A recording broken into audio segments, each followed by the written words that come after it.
गुरु ब्रह्मा गुरु विष्णु गुरुदेवो महेश्वरः गुरु साक्षात् परं ब्रह्म तस्मै श्री गुरवे नमः। श्री गुरुभ्यो नमः। श्री महागणाधिपते नमः। श्री मात्रे नमः। ప్రేక్షకులు నమస్కారం. మీ డాక్టర్ సుందరి ప్రేక్ష.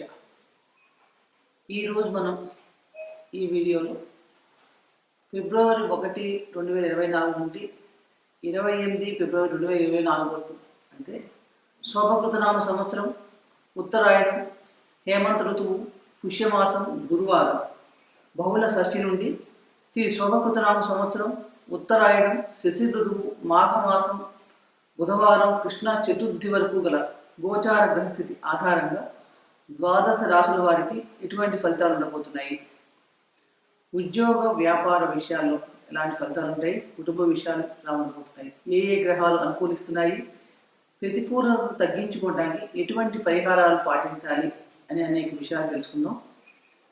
ముందుగా ఈ మాసంలో ఉండే ముఖ్యమైన పండుగలు ఏంటి? మనకి వచ్చేది మాఘమాసం. మాఘమాసం ఈ ఫిబ్రవరి నెలలో ఎటువంటి పండుగలు ఉండబోతున్నాయి ముఖ్యమైన మనం చూస్తే కనుక ఫిబ్రవరి 14వ తారీఖు వసంత పంచమి, 16 రథసప్తమి మరియు భీష్మాష్టమి, 20వ తారీఖు భీష్మ ఏకాదశి, 24 మాఘ పౌర్ణమి మహామాఘి. ఈరోజు ఈ మాసంలో నదీ స్నానాలు, సూర్యారాధన శ్రేష్టమైన ఫలితాలను ఇస్తాయి. ఫలితాలకు వెళ్లే ముందు గోచార గ్రహాలు ఏ రాశుల్లో సంచరిస్తున్నాయో తెలుసుకుందాం. మేషరాశిలో గురువు సంచారం చేస్తున్నాడు, అలాగే కన్యలో కేతు. ధనుస్సు రాశిలో కుజుడు ఫిబ్రవరి 4 వరకు 5వ తారీఖు నుండి మకర రాశి వృశ్చిక రాశిలో సంచారం చేస్తాడు.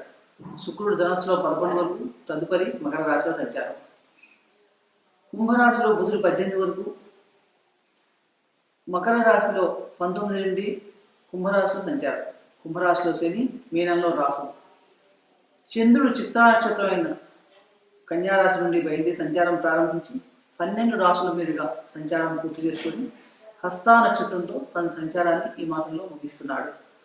ఈ రకమైన గ్రహ గోచార ఆధారంగా ఈ మాసంలో ద్వాదశ రాశుల వారికి ఎటువంటి ఫలితాలు ఉండబోతున్నాయో తెలుసుకుందాం. వృశ్చిక రాశి. వృశ్చిక రాశి వారికి ఫిబ్రవరి మాసంలో గోచార గ్రహాలు ఎలాంటి ఫలితాలు ఇవ్వబోతున్నాయి చూస్తే కనుక రాశ్యాధిపతి కుజుడు ఈ మాసంలో వృశ్చిక రాశిలో సంచారం చేస్తున్నాడు. విశాఖ నక్షత్రం 4వ పాదంలో పుట్టిన వాళ్ళు, అనురాధ నక్షత్రం 4 పాదాల వాళ్ళకి, జ్యేష్ఠ నక్షత్రం 4 పాదాలు పుట్టిన వాళ్ళందరికీ వృశ్చిక రాశి అవుతుంది.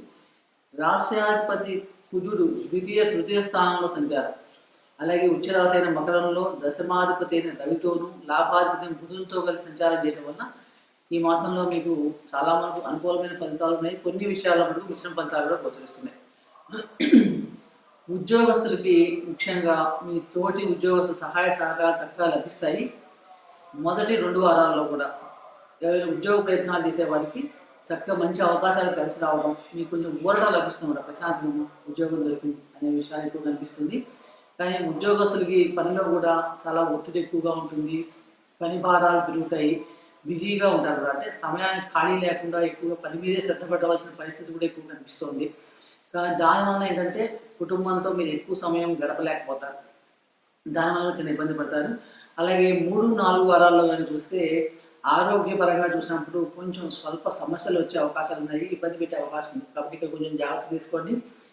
విద్యార్థులకి మనం చూసినప్పుడు ఈ మాసం మొదట్లో కూడా చక్కగా కొంచెం సవాళ్ళు ఎదురైనప్పటికీ కూడా చతుర్థంలో శని, పంచమంలో రాహు ఈ 2 సంచారం చేయడం వలన చదువులో కొంచెం ఆటంకాలు ఏర్పడటం కానీ, శ్రద్ధ తగ్గటం కానీ, ఏకాగ్రత లోపించడం ఇలాంటివన్నీ కనిపిస్తున్నాయి. కాబట్టి ఈ విషయాల్లో విద్యార్థులు మొదటి నుంచి కూడా చాలా జాగ్రత్తలు తీసుకోవాలి.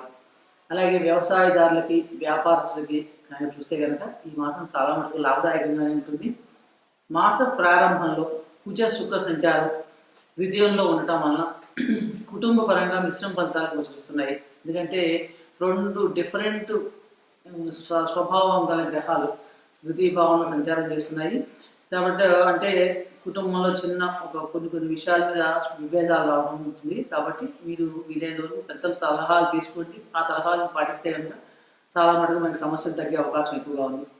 అలాగే కుజుడు ఉచ్చరాశి అయిన మకర రాశి సంచారం, రాశ్యాధిపతి అయిన కుజుడు వృశ్చిక మకర రాశిలో సంచారం చేసిన సమయంలో అనేక కొత్త ఆదాయ మార్గాలు మీకు అవకాశాలు వస్తాయి. అంటే ఏదైనా పెట్టుబడులు పెట్టడం కానీ, కొత్త కొత్త పనులు తీసుకోవడం కానీ, ఒకటి కంటే మూడు కానీ 2, 3 పనులు చేపట్టడం కానీ, ఈ రకంగా మీకు కొత్త అవకాశాలు వస్తాయి ధన మార్గాన్ని. కాబట్టి అవి బట్టి మీరు వాటిని చక్కగా సద్వినియోగం చేసుకుంటే కనుక ఆర్థికంగా బలోపేతం అవుతారు. అలాగే కొత్త ఉద్యోగాల కోసం ఎవరైనా ప్రయత్నిస్తుంటే వారికి మంచి అవకాశాలు కలిసి వస్తాయని చెప్పవచ్చు. ఈ మాసంలో సంగీత సాహిత్య రంగాల్లో పనిచేసే వారికి, కళాకారులకి చాలా కలిసి వస్తుందని చెప్పవచ్చు. ముఖ్యంగా వీరికి మంచి కొత్త అవకాశాలు కలిసి సంతృప్తికరంగా ఫీల్ అవుతారు అనమాట. వీళ్ళు అనుకున్న కళ నెరవేరుతుంది, అవార్డ్స్ రావడం, సమాజంలో గౌరవం పెరగడం కూడా కనిపిస్తుంది. ఈ మాసంలో వృశ్చిక రాశి వారు తీర్థయాత్ర చేస్తారు. 3, 4 వారాల్లో అంటే 15వ తారీఖు తర్వాత వివాహాది శుభ కార్యాలు ఏమన్నా ఇంట్లో తలపెట్టే కనుక అవి కొంచెం పోస్ట్ పోన్ అయ్యే అవకాశాలు కూడా కనిపిస్తున్నాయి.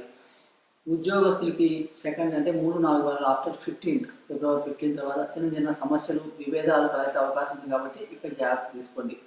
అలాగే రావాల్సిన డబ్బులు ఎవరికైనా డబ్బులు ఇచ్చి మీకు ముందుగానే ఇచ్చి ఆ సమయంలో మనం తీసుకుందామంటే ఆ సమయానికి ఆ డబ్బులు వాళ్ళు ఇవ్వలేకపోవడం, దానివల్ల మీరు అప్పులు చేయాల్సిన పరిస్థితి ఏర్పడడం ఉంటుంది. కాబట్టి కొంచెం ముందు నుంచి ఎవరికి ఇచ్చేటప్పుడు ఫిబ్రవరి 3, 4 తారీఖుల్లో మీ కమిట్మెంట్స్ చూసుకొని వస్తాయిలో చెక్ చేసుకొని అప్పుడు కొంచెం డబ్బుకి ఇబ్బంది పడే పరిస్థితి కూడా కనిపిస్తోంది. షష్టమ భావంలో గురు సంచారం. ఎప్పుడైనా సరే షష్టమ భావంలో గురు సంచారం జరిగేటప్పుడు ఏమవుతుందంటే ఆరోగ్య విషయంలో కొంచెం హెచ్చుతగ్గులు ఉండే అవకాశం ఎక్కువగా ఉంది. అలాగే ఉదర సంబంధమైన సమస్యలు కొంచెం ఇబ్బంది పెట్టే అవకాశం కూడా ఉంది. కాబట్టి జీర్ణకోశ వ్యాధులకి అంటే జీర్ణకోశానికి ఇబ్బంది కలగకుండా ఉండే ఆహారాన్ని మీరు తీసుకోవడం మొదటి చేసాము ఆ సమస్యను మనం చాలా మంది తగ్గించుకోవచ్చు. మొత్తం మీద చూసినప్పుడు వృశ్చిక రాశి వారికి ప్రారంభ 15 రోజులు చాలా బాగుంది.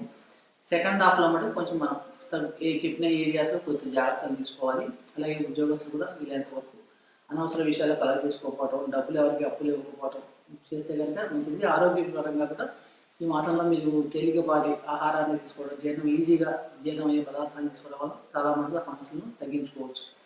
మరింత గ్రహానుకూలత పెరగాలంటే కనుక వృశ్చిక రాశి వారు ఈ మాసంలో మీరు గురుగ్రహం దగ్గర, కుజగ్రహం దగ్గర దీపారాధన చేసుకోవడం, గురుగ్రహానికి సంబంధించిన శ్లోక పారాయణం చేసుకోవడం, కుదిరితే గురువారం నాడు ఉపవాసం ఉంటే మంచిది.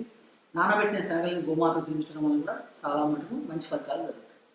ఇప్పటిదాకా చెప్పిన గోచార గ్రహ ఫలితాలు గోచార గ్రహస్థితి ఆధారంగా చెప్పడం జరిగింది. కానీ ఫలితాలు చూసినప్పుడు మన వ్యక్తిగత జాతకం చాలా ముఖ్యమైనది.